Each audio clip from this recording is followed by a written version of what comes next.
Uhali gani mpenzi mtazamaji, na karibu katika utabiri wa hali ya hewa kwa saa 24 zijazo kuanzia saa 3 usiku. Tafadhali ungana nami Ramadhani Omari kutoka Mamlaka ya Hewa Tanzania. Mifumo upepo inaonyesha upepo unatarajiwa kuvuma kwa kasi ya kilomita 30 kwa saa katika maeneo ya pwani yetu ya kaskazini, ziwa Tanganyika, ziwa Rukwa pamoja na ziwa Nyasa.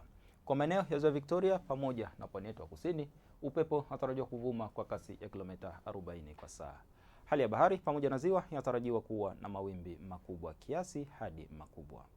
Na Mamlaka ya Hewa inatoa angalizo la vipindi fupi vya upepo mkali unaofikia kilomita 40 kwa saa pamoja na mawimbi makubwa yanayofikia mita 2 katika maeneo yanayozunguka ziwa Victoria, ikihusisha mikoa ya Kagera, Geita, Mwanza, Simiyu pamoja na Mara.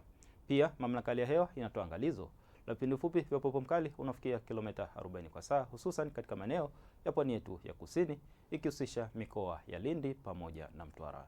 Hivyo ni vyema kwa wananchi na watumiaji wa bahari pamoja na ziwa Victoria kuendelea kuchukua hatua zinazostahiki.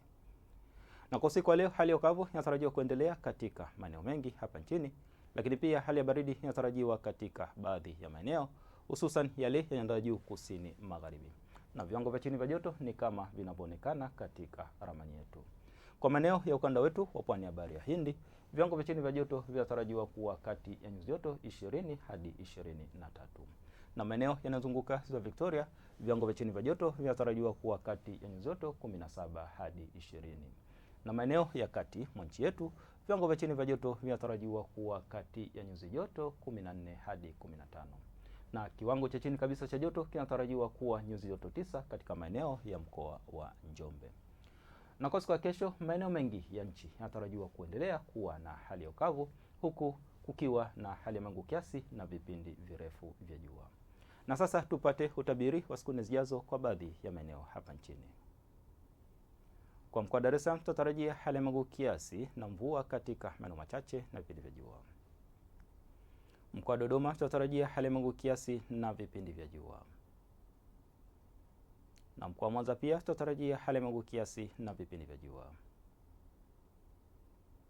Na mkoa wa Mbeya tunatarajia hali ya mawingu kiasi na vipindi vya jua. Kwa mkoa wa Kilimanjaro tunatarajia hali ya mawingu kiasi na mvua nyepesi katika maeneo machache. Na mkoa wa Morogoro tunatarajia hali ya mawingu kiasi na mvua katika maeneo machache na vipindi vya jua. Na mkoa wa Arusha tunatarajia hali ya mawingu kiasi na vipindi vya jua. Na mpaka kufikia hapo, kutoka Mamlaka ya Hewa hatuna ziada. Asante kwa kuwa nami na nikuage kwa heri.